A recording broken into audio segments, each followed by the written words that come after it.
and welcome to the bike show. Everything's a bit back to front today. We're down here in the audience, and that's because the stage is filled with all that stuff. There's a very good reason for that, because a bit later in the show, we're very privileged to have the current leader of the Moto3 World Champion, Mr. Brad Binder, live via Skype on this show. How about that? Yeah! But before we get too excited, here's Donovan talking about a Ducati. There are many things you could say about Ducatis. For example, you could say they're unreliable.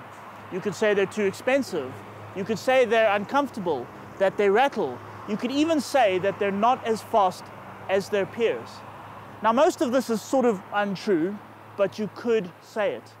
But there's one thing you can never say about any Ducati model, and that is that it is not exciting.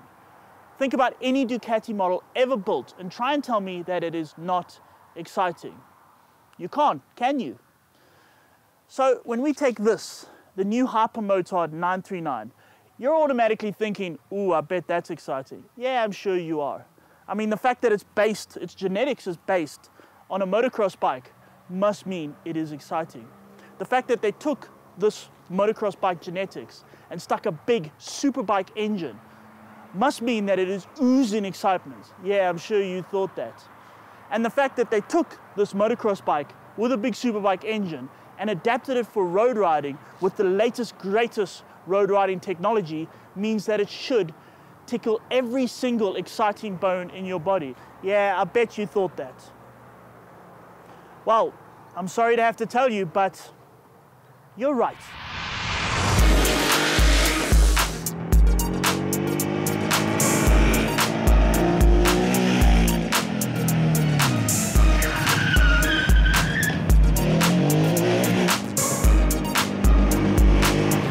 Riding this bike is like looking out over a cliff.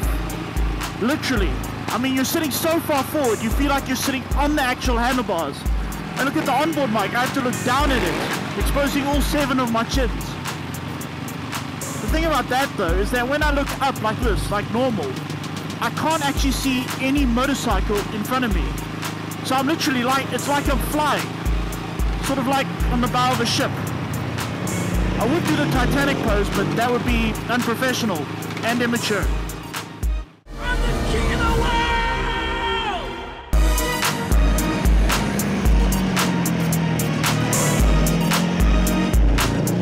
The upside of this, though, is that the weight is all the way forward. Plus your arms are nice and bent, so you've got lots of room to maneuver. Which means that this thing becomes so agile. Not just good in corners like on the open road and on the racetrack and things like that, but I mean everywhere. You want to go around a roundabout? No problem. You want to make a U-turn? No problem. Anyway.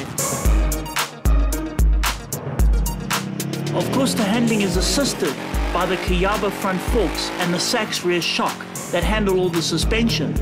The Brembo brakes handle all the stoppage, and a dry weight of 181 kilograms handles all the lightness. Not to mention the really high bars that throw in a dollop of agility. Then there is the fairly high ground clearance. Now that is great for jumping over pavements or doing other really mature things.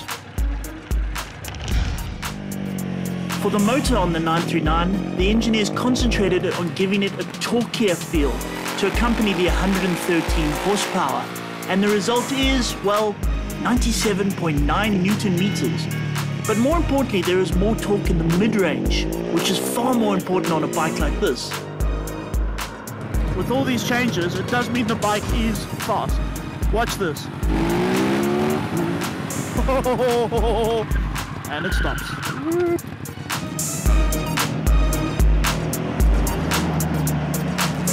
And while all this fastness should work well on open roads and the track, there is a problem on tighter, more suburban roads like these.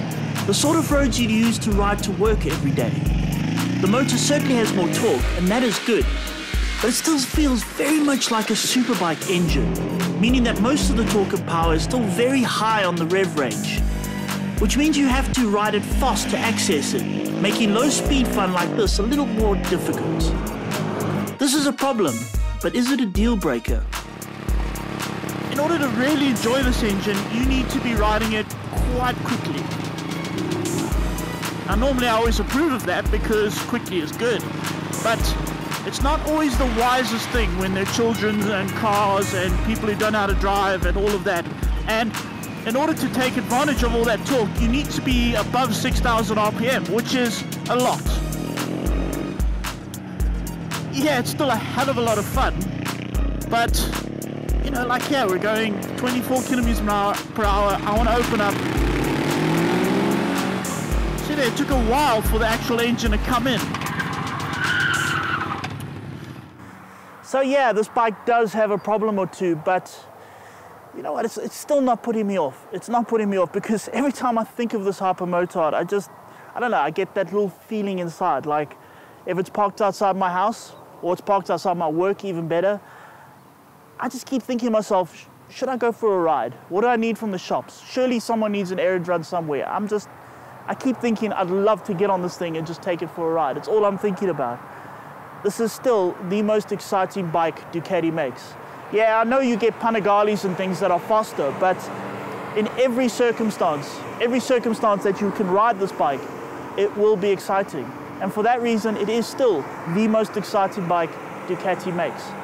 And Ducati is the most exciting manufacturer in the world. So this is the most exciting bike built by the most exciting manufacturer. Does that make it the most exciting bike in the world? So, Don, you're riding like an absolute hooligan. Thank you. And really, is it the most exciting bike in the world? No. So what is then? That would be the KTM Super Duke.